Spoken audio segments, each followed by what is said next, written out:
Every team, every topic, everywhere. This is Believe. Welcome to another episode of Talkin Ball. I'm Pat Leonard, New York Daily News NFL columnist and Giants beat writer. And I want to talk about a trend that I see in the NFL right now. And yes, you look at the standings and it breaks down this way. Hindsight is 2020.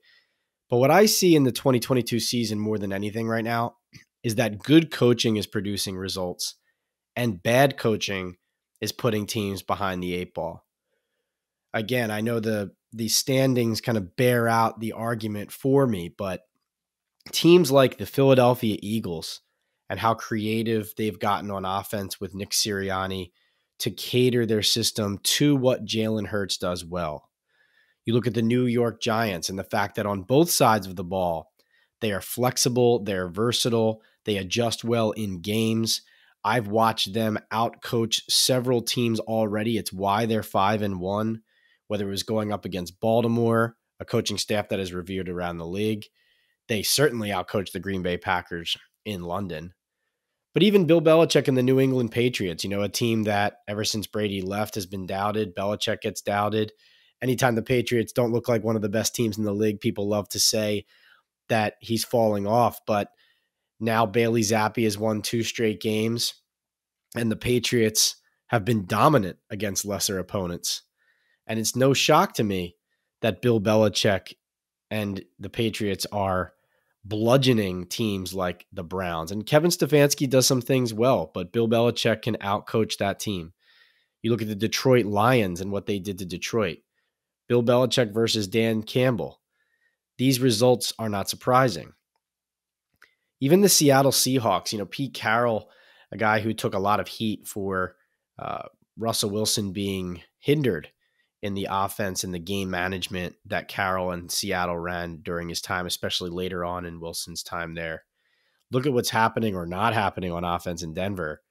And then with Pete Carroll and Seattle getting the most out of Geno Smith, putting him in a position where he is playing the best ball of his career. The defense obviously needs work. The team, let's face it, was more in a rebuilding phase than anything, but they're 3-3 after 6 weeks. And I look at these good coaches and these coaches with pedigree, Mike Tomlin, for example, taking down the Buccaneers and Todd Bowles without 4 starters in his secondary. Andy Reid and the Chiefs, Buffalo Bills, obviously they have the quarterback, Sean McDermott, but the coaching staffs are solid. The culture's reinforced.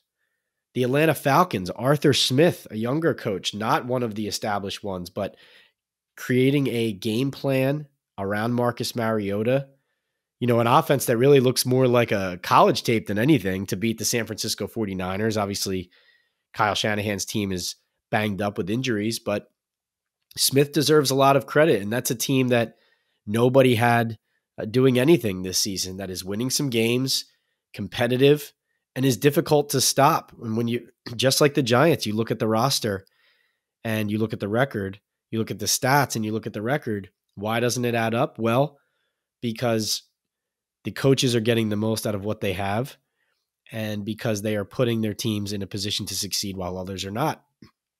No coincidence that you look on the other end. The Denver Broncos under Nathaniel Hackett can't figure it out. Inconsistencies in game management, lack of understanding of time management. Even now we're dealing with the fact that Melvin Gordon, who, was getting too many snaps, a lot of people thought, when Javonte Williams was on the field. Now Williams gets hurt and Latavius Murray comes in and Gordon gets benched for Latavius Murray. But now going into week 7, Nate Hackett says that Melvin Gordon's going to start. I mean, these are just storylines and ideas and thought processes that they don't add up. And you can't win in the NFL without leadership at the top. And if to you or I or anybody sitting on their couch watching a game, when you see inconsistencies, when you see players giving that look on the sideline, when you see Jerry Jeudy erupting like he did, it was KJ Hamler a couple of weeks ago in the end zone when they lost. Now it's Jerry Jeudy on the sideline talking to Melvin Gordon. Gordon standing there quiet, but obviously not happy. That's in danger of exploding in Denver. And the Jets red hot going into Mile High. This could be it. This could be the week. Keep an eye there. But even places like Washington, Chicago, staffs that even if like Matt Eberflus, obviously there's some things he's doing really well in Chicago with a rebuilding team. I think they're very tough, but there were some game management decisions in the Giants win over them, like a 4th and 2 deep into the red zone, not going for it, kicking a field goal early on when points are at a premium. I just feel like the edges that are created in this league right now, in a league that's never been tighter, are occurring on the sidelines. They're occurring upstairs in the boxes with the coordinators. And I attended the NFL owners meetings this week in New York City in downtown Manhattan at the Conrad Hotel. And Rich McKay and the NFL, they were saying that they're proud that the parity's never been greater. It's never been more even. Every fan of every team every week has a team that can go on the field and has a chance to win. And this is what the salary cap does. This is what every professional league wants, is there to be no standout teams, for everybody to be even. And so everybody tunes in. The Buffalo Bills, to me, seem like the clear standout above the rest, though I think Patrick Mahomes and the Chiefs have announced themselves time and again as somebody you cannot overlook. And the Philadelphia Eagles, obviously, without a loss and with that roster, if their offensive line stays healthy, they are the real deal as well. But by and large, this league is so tight, the margins are so thin. I think we're seeing scoring is down, game management and late game decision making and scheming is at a premium. And I think what we've seen so far at the top of the league in these standings, Philly, Giants, Patriots kind of climbing back here, Atlanta surprising people versus the Denvers, the Los Angeles Chargers, who continue to get less out of their roster than people believe. The Cincinnati Bengals, even on the offensive end, taking themselves quite a while here to find themselves under Zach Taylor, where, Joe Burrow and the Bengals obviously represent the team in the Super Bowl last year, and just inconsistencies that if you can put these players in a position, if you can get them to the fourth quarter and then give them that extra edge. We watch it here in New York with Martindale scheming blitzes. Don Martindale and the Giants, by the way, now lead the NFL in blitz percentage at 43.7% through 6 weeks.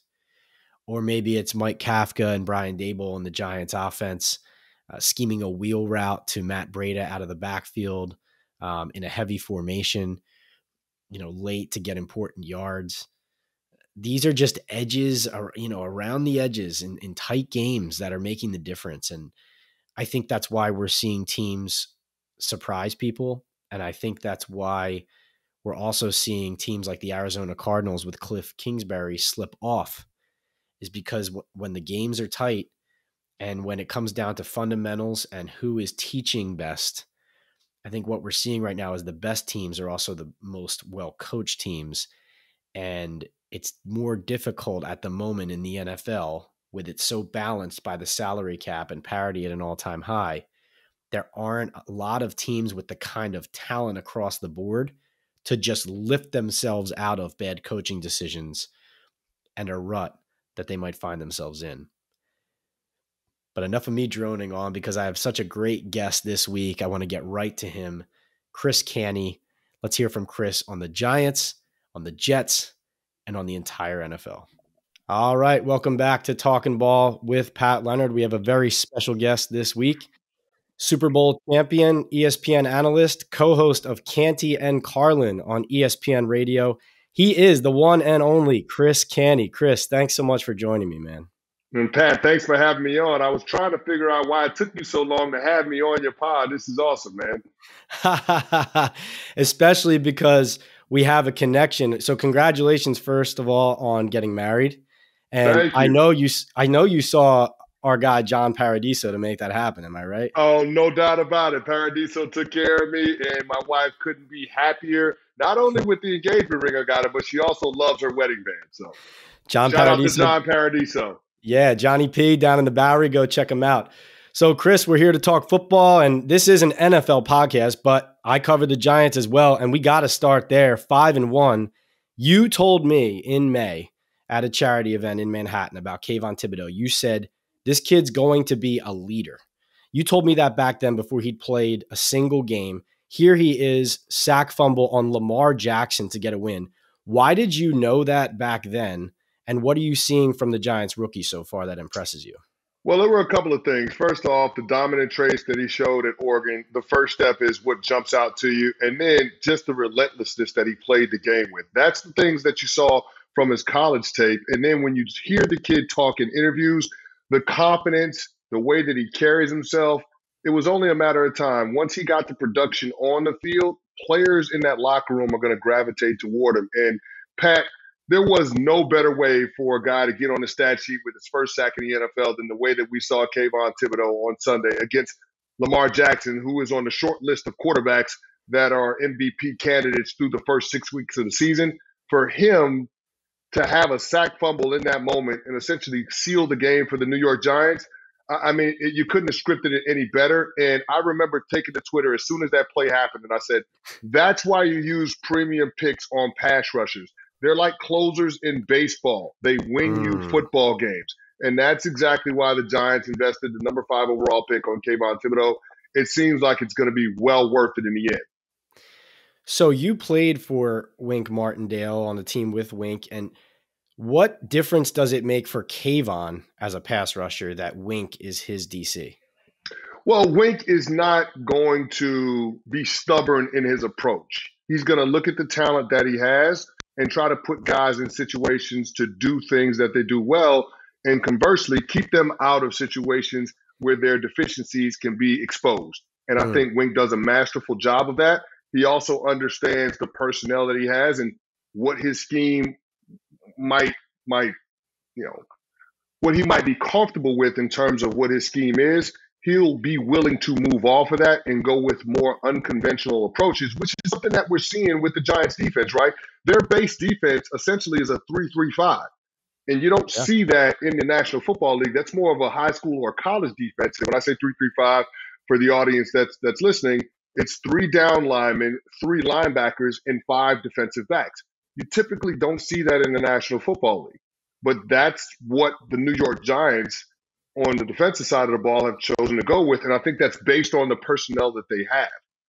And Kayvon Thibodeaux figures into that because he's a very versatile player. You can line him up a lot of different places. And I think that will help KT in terms of being able to keep opposing offenses off balance and not necessarily knowing exactly where he's going to be at all times. I'm glad you mentioned the formation and kind of how the defense is aligned to maximize the personnel, because I was actually just talking in the locker room with Dexter Lawrence about this. I was talking to Leonard Williams, and Leonard was saying that, now moving over down the line here to Dexter, that Dexter Lawrence playing over the center at nose consistently, that he's always been a good player, but matching him up one-on-one there has just opened up essentially all of his traits really in one-on-one matchups with the center.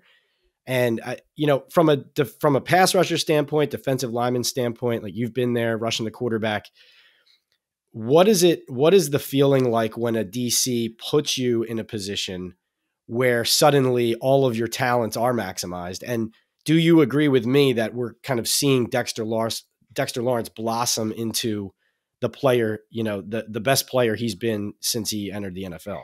Yeah, I mean, he's playing at an all-pro level right now. But before we get to his pass rush exploits, we got to talk about what he's doing on first and second down. I mean, they are shutting down the run. And I think that's the thing that people gloss over because playing the run isn't sexy. But you have to earn the right to rush the passer in this league. And the Giants defense has done a great job on first and second down of creating negative plays, getting teams off schedule, and then allowing Wink Martindale to dial up some of these exotic formations, these exotic pressures, and then sometimes just play Russian coverage with 4. But the way that they're doing it is what allows Dexter Lawrence to get matched up one-on-one with the centers. When you go with a 5-down look, that means 5 linemen or linebackers, some variation of or combination of the two. When you have all of those guys on the line of scrimmage, the offense automatically checks into a big-on-big protection.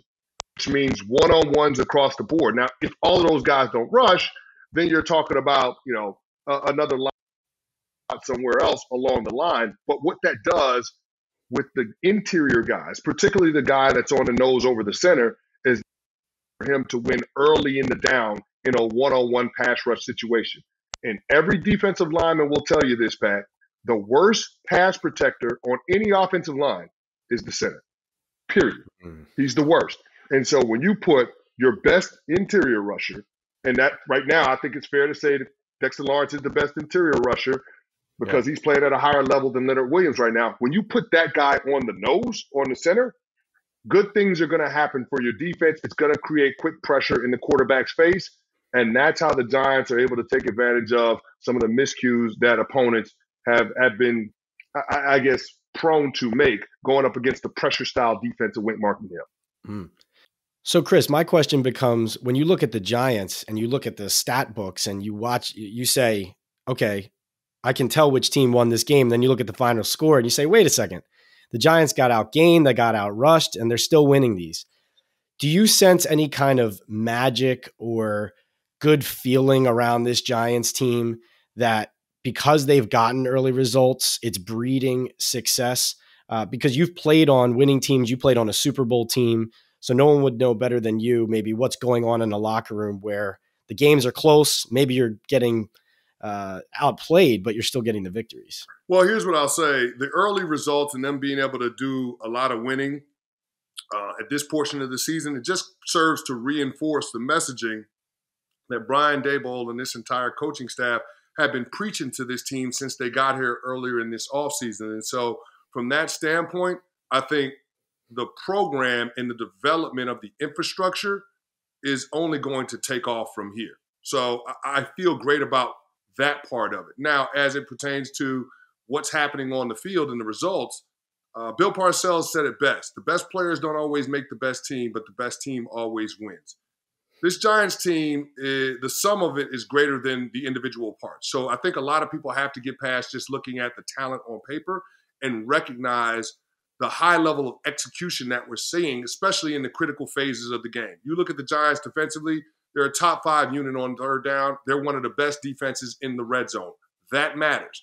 They're top 10 in scoring defense. That matters. When it comes to your quarterback protecting the football, that matters. Coming into this season, Daniel Jones, 50 touchdowns to 49 total turnovers. This year, Daniel Jones, only 4 turnovers through the first 6 games. So that's a sign that it's trending in the right direction. He's doing a better job of protecting the football, not giving away possessions and not giving away field position. And I think they have an identity that's surrounded by Saquon Barkley and running the football. So the most important thing for the players and the coaching staff, the Giants know who they are and they know who they're not. And they lean into the identity that they've established through the first 6 weeks, which is what's going to make this team a tough out the rest of the way.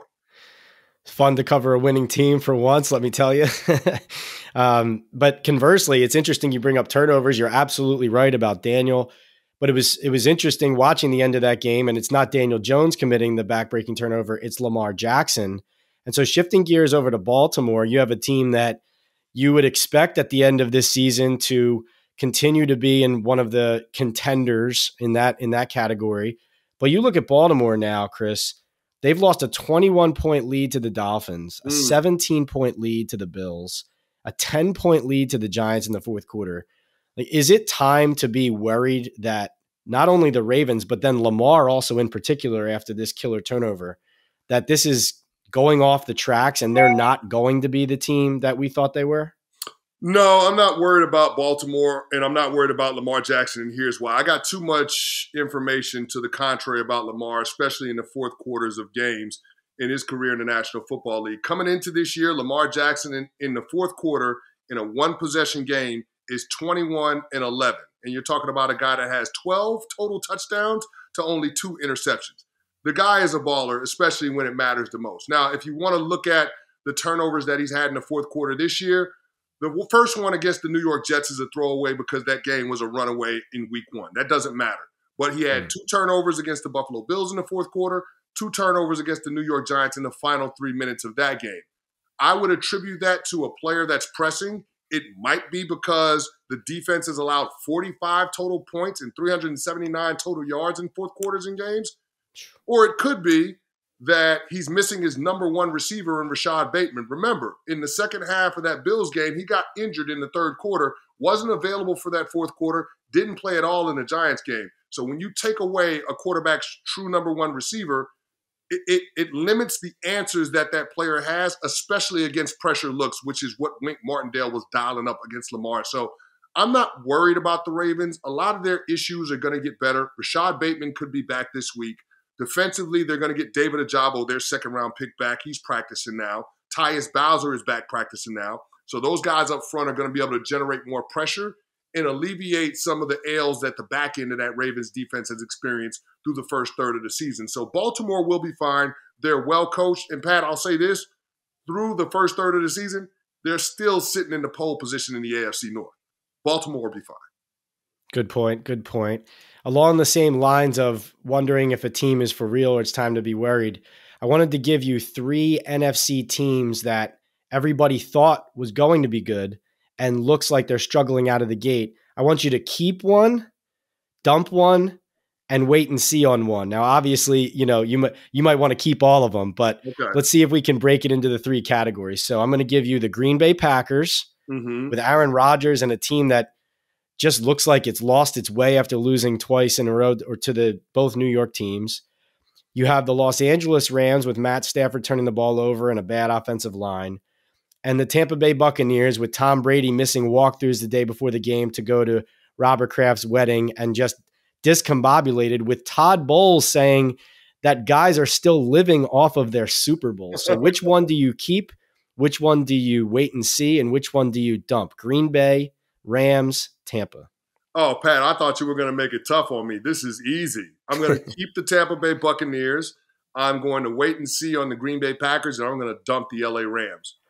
Wow. Yeah. So here's my logic behind it. With the Tampa Bay Bucks, they're going to get help. They're going to get reinforcements, especially with that offensive line. Ryan Jensen is going to come back at some point this season. Luke Goddecki and Shaq Mason, they're still trying to figure it out. There's a lot of new when it comes to that offensive unit, and I think that's impacting Tom Brady, especially when you consider that the Tampa Bay Buccaneers, offensively, the worst run game in the NFL, period, the worst. So they're asking a 45-year-old quarterback to throw them past a shaky offensive line. It's unrealistic what they're putting on Tom Brady, but I will remind people that when Tom Brady first got to Tampa in 2020, through the first 6 games of the season, his QBR was 57. If you look at Tom Brady through the first 6 games of this season, his QBR, 57. Tom Brady will be fine. This team is starting off slow because there's a lot of new on this roster. There's a lot of moving parts, especially on the offensive end, which affects the quarterback. A lot of guys in and out of the lineup. Chris Godwin, Julio Jones, Cameron Brake, guys in and out of the lineup. This team has been in flux. So let's just pump the brakes. They'll be fine. And then we also have to consider the division that they play in. It's the NFC South. It's a pretty low bar to clear. The Tampa Bay Buccaneers will be in the playoffs. And here's the thing. I think their defense will give that offense time to figure it out. Now, when we move over to the Green Bay Packers, I'm concerned because it doesn't feel like the Packers have a clear path to the playoffs like we've seen in the Matt LaFleur era of things. By that, I mean they're not the team to beat in their division. That belongs to the Minnesota Vikings, who right now have a 2.5-game lead, knowing that they hold the head-to-head tiebreaker because they won against the Pack in week 1. I'm concerned about the Packers because the issues that they have aren't leadership issues. Aren't talent issues. They're leadership issues. That's the biggest thing. It's not the talent on the roster. And then people say, well, Devontae Adams is gone. Well, yeah, Devontae Adams missed 7 games in the Matt LaFleur era of Packer football. The Green Bay Packers are undefeated in games that Devontae Adams didn't play. So it's not just Devontae Adams being missing. On defense, they have 7 first-round draft picks. So talent isn't the issue on that side of the ball, yet that unit can't seem to stop the run. When I hear Aaron Rodgers come out and say that they need to simplify things, and then the head coach follow that up with, I don't even know what that means, it's clear that there is a discord within the relationship between Matt LaFleur and Aaron Rodgers. And then Aaron Rodgers on Pat McAfee's show yesterday comes out and says him and Brian Gutekunst, the GM, have a great relationship, and they're talking about potential trade options out there. I will say this. For the Green Bay Packers, there is no silver bullet in terms of a player that you can trade for to automatically fix things. It's a leadership problem, and this has been brewing for some time, and now it feels like it's coming to a head. All that being said, there's a lot of parity in the NFC. There are 6 teams that are 3-3. And I would argue that Aaron Rodgers is the best quarterback of any of those teams that are 3-3. So I will give the back-to-back MVP the benefit of the doubt when it comes to being able to figure it out. But it feels like the Packers this season are going to have to go the wild card route if they're going to get in the postseason. Now, that brings us to the LA Rams. I don't know how they overcome that offensive line. I don't know how they overcome the lack of a running game. And them benching Cam Akers and going with Henderson and not really getting the production from that position, it only exacerbates the issues that they have up front. And defensively on the back end, they're not as dominant as they once were. I think the loss of Von Miller is significant in terms of having a bookend for Aaron Donald. Sebastian Joseph Day being gone makes a difference. So all of these things, all of these losses become hard to overcome for the LA Rams. I said it before the season. I didn't think the Rams are going to be a playoff team, and it feels like they're proving me right. If you go back and look 2 weeks ago against the Dallas Cowboys, was there any doubt that the Dallas Cowboys were going to win that game? No. None at all. None at all. I mean, and that's the thing that I can't believe I'm saying this, but the lack of depth in their organizational philosophy with them picks has gotten them in a situation where they don't have the ability to replenish the ranks when they have an exodus of top-tier talent. That's where the Rams are at. Dumping the Super Bowl champs. That's great logic, man. The amount of information you retain on all these teams throughout the league, not to patronize you, but this is why Chris Canty is the best, man. You could give him any one of these 32 teams. He knows it as well as if he was on the daily beat. And Chris, the one thing you pointed out too, that the thing I can't get my head around of these 3 teams that you mentioned, why is Green Bay's defense bad? I don't understand. They were so good last year. You mentioned all the first round picks on the defense.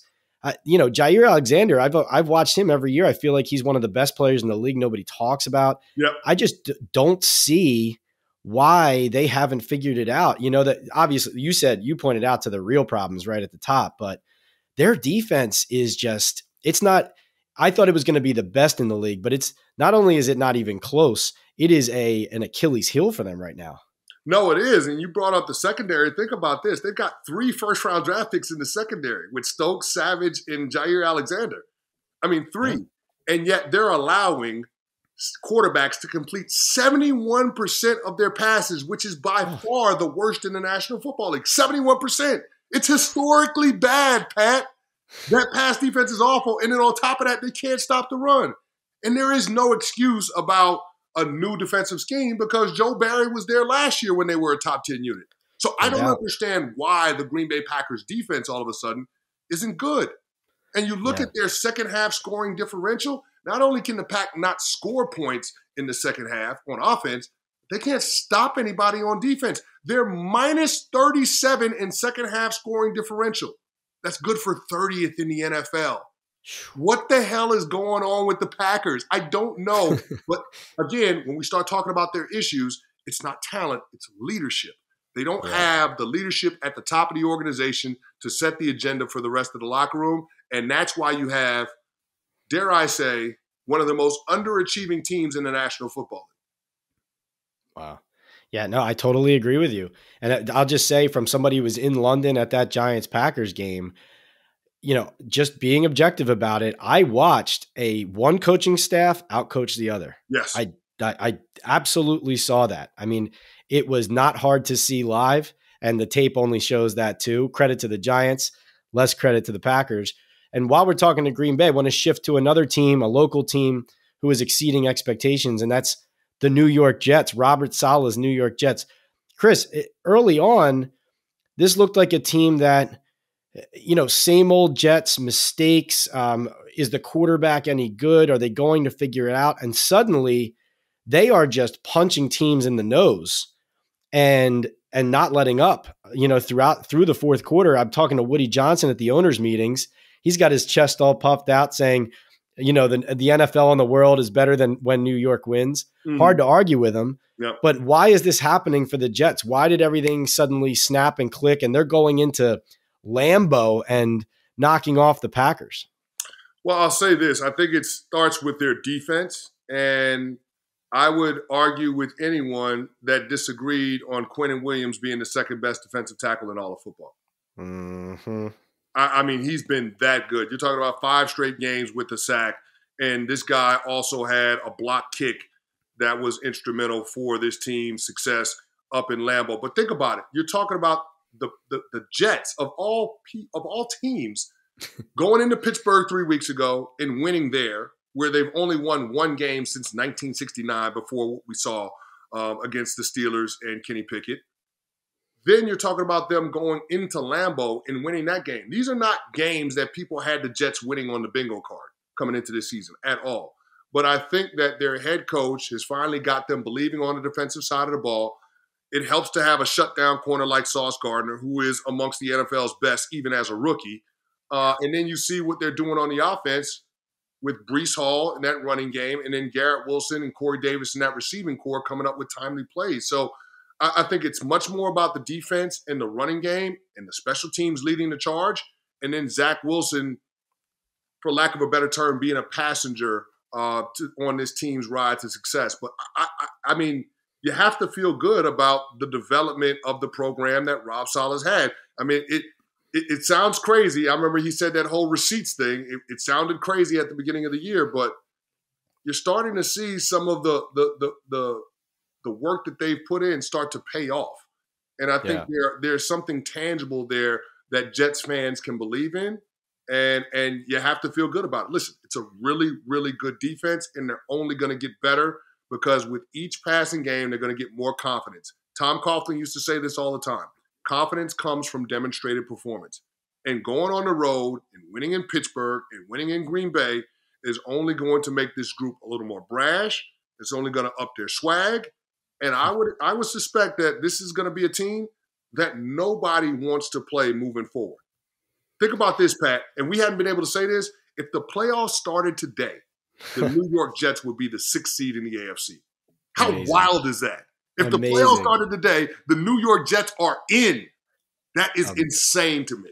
Though I will say this. Now, this isn't fair to Zach Wilson probably because obviously he's been winning games even if he's been managing them. But I still have questions about him. And if they continue playing well defensively and in the running game, I don't know if they're not better with Flacco at quarterback. And I know that's I know Jets fans would probably tackle me right now for saying that.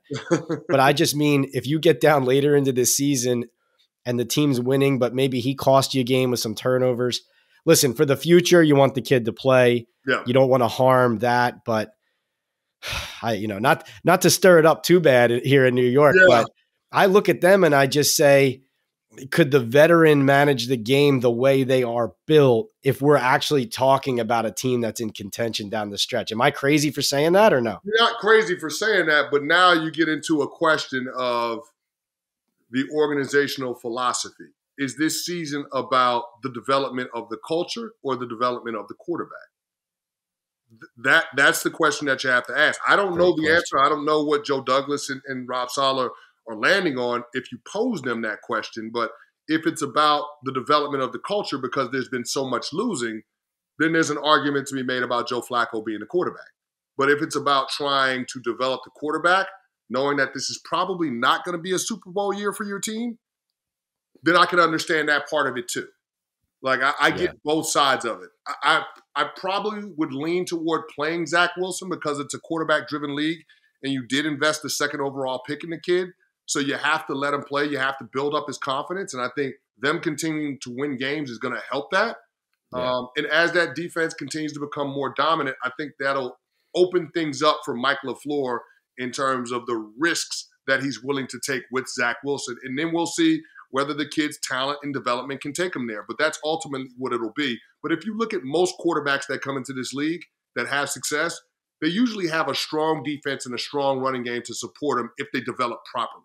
The Jets have that in place right now. And so I think they're in position to get answers about Zach Wilson, if nothing else. That's a good point. And you mentioned Quinnen Williams. Been watching the Giants Jets in preseason, and even without, the starters obviously aren't playing a lot, but I was just stunned at how many guys, like they would take a starting defensive lineman off, put another guy on, and he was a dog. And then they would take him off and put someone on, and he was a dog. And I know Salah's defense is built on that 4-man rush and guys just getting upfield, but obviously you know a lot about a strong pass rush, and we started this conversation about pass rushers and Kayvon Thibodeaux and using high picks on them, but you can see why it's got to be tiresome to play the Jets right now, because they are relentless and they are deep on the defensive line. I wanted to stay in the AFC East real quick because I don't know if this is a controversy. It definitely seems like it's become one in New England. Bailey Zappe, the Zapster, the rookie, has won a couple starts here. And obviously Mac Jones working himself back from what people believe is a high ankle sprain. Do you think that there should be or is a controversy in New England at the quarterback position when Mac Jones gets healthy? Is it better for them to roll with the rookie, or do they need to go back to Mac because he was the first round pick and he was the starter before he went down? I don't think there's any question who the better player is. It's Mac Jones. But I do think this is an opportunity for the Patriots to send a message to Mac Jones. According to ESPN's Mike Reese, there has been a little bit of a rift between Mac Jones and Bill Belichick and the organization. And it's stemming around Josh McDaniels departing to be the head coach of the Las Vegas Raiders, and then bringing in Joe Judge and then Matt Patricia, former defensive coordinator, to spearhead what happens on the offensive side of the ball. And I think there are people in Mac Jones' camp that believe that they would have been better served, and Mac would be better served, if the Patriots went after a former Belichick assistant in Bill O'Brien, who was out there, and have him run some semblance of the offense that Mac Jones ran as a rookie and essentially became a Pro Bowl player under. So I think that layer to it, coupled with the injury, opened the door for Bailey Zappe to play. And now that even Mac Jones, as he gets closer to being ready to play, I think the Patriots don't mind keeping him on ice as long as they're winning games, in order to send a message to the kid that it's going to be done our way, the Patriots way. This is not something that's above Bill Belichick in terms of sending messages to players. He comes from the Bill Parcells school of thought, and Parcells was masterful at finding different ways to send messages to players, including keeping them on the bench longer than they wanted to be there. So I don't think this is something that Bill Belichick is above. Again, as long as they're continuing to win games, this is not going to be a problem. But there's no question in my mind who the better quarterback is for the Patriots. It's Mac Jones. I had a chance to see the Patriots and the Ravens up close and personal a few weeks ago when they played in Foxborough. And even in that game, you could tell, okay, Mac Jones is a good football player. Even though he's not necessarily protecting the football the way that he should, you can tell he's a good player. And I don't know that they're ready to move off of Mac Jones for Bailey Zappe. I don't think that we've seen enough from Bailey Zappe to definitively say he's a better player or presents a better chance of winning games than Mac Jones does. Interesting insight there, Chris. Sounds like the kind of conversation or situation that could get worse with losing or go away with winning, right?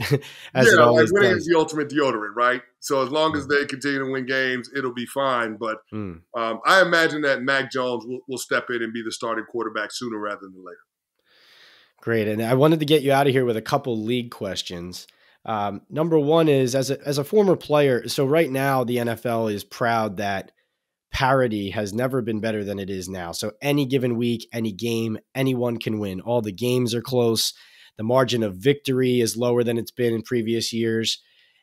As players in the NFL, would you rather see the cream rise? Would you rather be on a team, like if you're earning your keep and doing what it takes, that you can separate yourself from the pack? Or does it make it more competitive and enjoyable that because of the salary cap, because of all these restrictions on how GMs can put a team together, that every week becomes kind of a dogfight?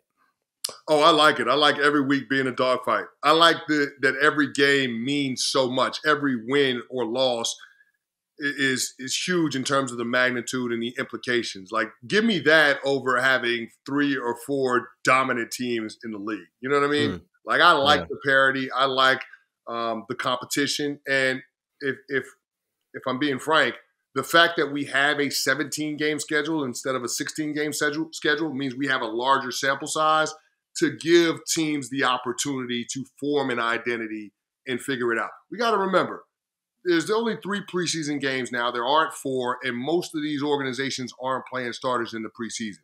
So the first quarter to the first third of the season is, kind of a feeling out process for a lot of people. It's what the preseason used to be. It's like what the third preseason game used to be, the dress rehearsal. You're just getting that now in the regular season.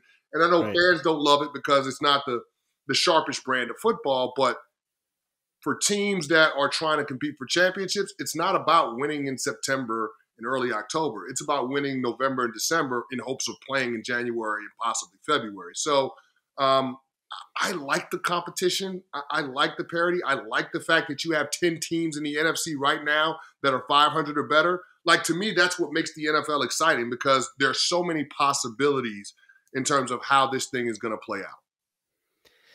Love it. Love it. No, it is. It's crazy. Any given week. I mean, I hate every Wednesday, the Daily News sends me the odds for the full week. Picking games has never been harder because half of these games go to the last play, the last minute. It doesn't even matter if one team's 5-1, the other's 1-4. I mean, they're all going down to the wire, but it does make it a better watch and more fun. Last question. And I know, does it crush your soul as a former pass rusher and defensive lineman watching these roughing the passer penalties being called on the likes of Grady Jarrett, Chris Jones? I know the NFL saying that the penalties are down, but these calls affect games. And let me just say this. I'm at the owners' meetings in New York this week, and Troy Vincent from the NFL essentially laid bare this admission. He said, people watch our game because of our star young quarterbacks, and we're going to protect them, and we're not moving off that philosophy. So as a former pass rusher, you not only those calls, but then you hear that. Like, how does that make you feel about the game and how it's being officiated and run? It's frustrating because I think Troy Vincent and the NFL league office are conflating issues, right? Because this all started with Tua being initially injured in that Buffalo Bills game right before halftime, the Matt Milano hit where he hit his head on the turf, and there was clear gross motor instability. And then what we saw 4 days later against the Cincinnati Bengals, where he gets knocked out right before halftime and his hands are fencing, his arms and fingers are locked frozen. I think the NFL had that knee-jerk reaction because everybody was talking about it, not just the sports talk shows, but national nightly news shows were talking about it. Good Morning America was talking about it. When that happens, the NFL is going to have a reaction because the NFL also knows that since 2008, you're talking about 39% decline in youth football participation. 39%. Parents are starting to be concerned about the concussion issues and how the NFL handles it. And who are the premier players? The quarterback. So anytime that happens to a quarterback, that's when it becomes a part of the national news cycle, not just a sports story. And so that, to me, is the part that doesn't make a whole lot of sense when you view it through the lens of the Grady Jarrett hit or the Chris Jones hit. Grady Jarrett in particular, because with the established quarterback strike zone that happened in the wake of Tom Brady around a decade ago, there was any hits at the neck or above or at the knee or below were out of the picture. Like, you were going to get a roughing call if that happened. So you have to hit a quarterback in the middle of his body. Well, Grady Jarrett did that. He hit Tom Brady in the middle of his body, wrapped him around, pulled him on the ground. Brady lands on Grady Jarrett before he lands on the ground. There is not a safer way to tackle a quarterback than what Grady Jarrett did. Now, because what Grady Jarrett did looks similar to how Tua was tackled in the Bengals game, the flag came out. And I think the NFL and the officials, there's a concerted effort that when in doubt, we're going to throw the flags because we got to protect the quarterbacks. More importantly, we got to protect our business because we can't have this type of storyline with another quarterback suffering a brain injury being front and center. Now, when we go back to what took place with Tua in the Buffalo Bills game, had the NFL, the Miami Dolphins, and the unaffiliated neurotrauma consultant done their jobs when Tua got hit by Matt Milano, we wouldn't be in this situation now where we're debating roughing the passer calls. I will say this. They were down 45% through week 5 of the NFL season, right? There only been 24 roughing the passer calls through week 5. Pat, 14 of those calls came in week 4 and week 5. The first week 4 game was that Bengals game against the Dolphins. So week 4 you had, and week 5 you had 14 of the 24 calls that were on the season through the first 5 weeks of the season. You can't tell me it's not a knee-jerk reaction to what happened to Tua. You got in this situation with Tua because your own medical people didn't enforce a policy that you already had on the books. So when Troy Vincent passes the buck and blames defenders rather than blaming the people on the sidelines that are responsible for protecting the players and the health and safety protocols, it frustrates a guy like me that made his living sacking quarterbacks.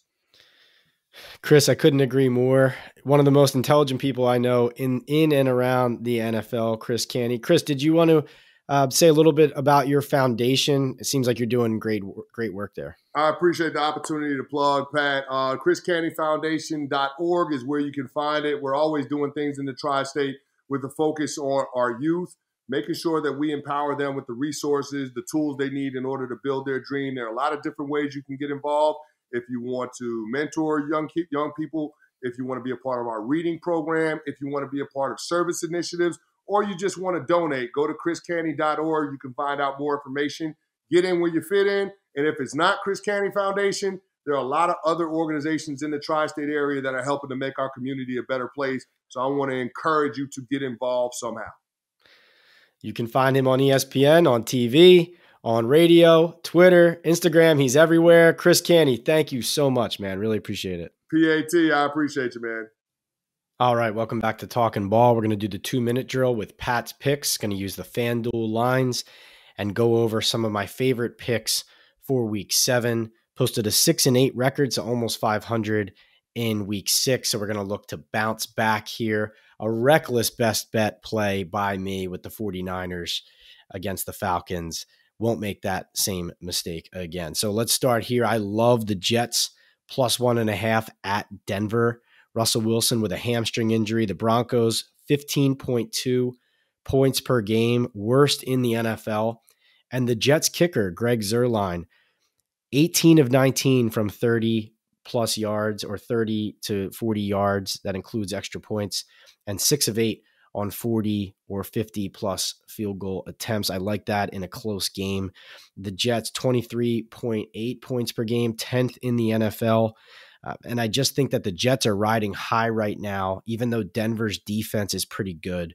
I think Robert Saleh's run game and defense are going to make it difficult on a Broncos team that honestly can get barely anything right now and has a lot going on behind the scenes, not just with the football game that they're struggling to overcome. So I love the Jets on the road in another hostile environment after winning in Lambeau.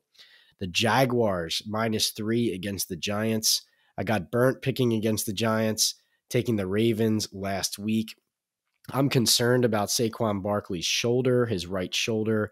Looked like when he came back in the game late last week against Baltimore that he was doing all he could to avoid contact there. Obviously, he gutted through it impressively, scores the winning touchdown. He will play in this game, I expect, but I'm concerned that he's not 100%. And I think that even though the Giants have done so much so well early on and are 5-1 in their first 6, I do believe that Jacksonville is well coached with Doug Peterson and has a quarterback in Trevor Lawrence who can beat the Giants defense through the air enough when it matters. And Travis Etienne and James Robinson, that 1-2 punch in the backfield is tough to deal with. We also have the Cowboys, the Dallas Cowboys, -7 hosting the Detroit Lions, who are 1-4. This line scared me a little bit at first when I looked at it.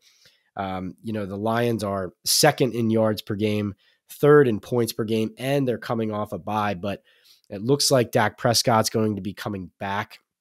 And I think that a lot of the betting market is going to see this 7 points, see that it's high, and feel like Detroit can cover.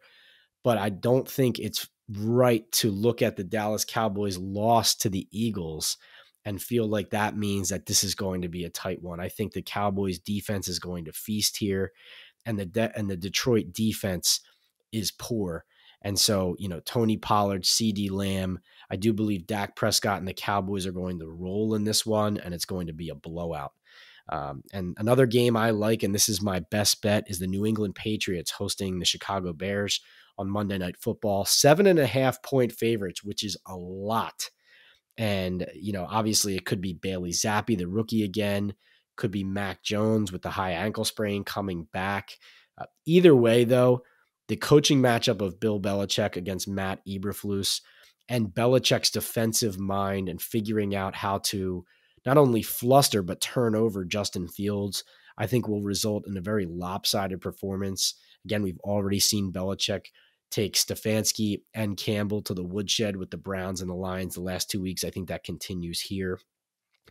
And one game that I'm looking and not touching is Packers -4.5 at Washington. Now, for the Daily News, I did take Washington when the line was Packers -5.5. At 4.5, I struggle. I love Taylor Heineke and what he brings. He adds some juice. He did go 7-9 as a starter last year, just wins and losses. And also the Washington defense on the flip side, though, is the 8th worst versus the run, giving up 131 per game. And so it's difficult for me to see, are the Packers going to run the ball more with A.J. Dillon and Aaron Jones? Are they going to get back to a simpler ground and pound and take the air out of Washington's sails? It's hard for me to pick Washington, in any game right now, given everything that's happening with the organization, let alone the team. Are they going to be a better team without Carson Wentz? I do think they'll be a little bit more exciting. So that could mean a tighter game. Heineke did lose at Green Bay 24-10 last season. This game is at FedEx Field in Washington. So we'll see. So that's a look but not touch. I did take Washington at +5.5. We will see. But that's all for this week with Talkin Ball from Pat Leonard. Thanks for tuning in, and we will see you next time.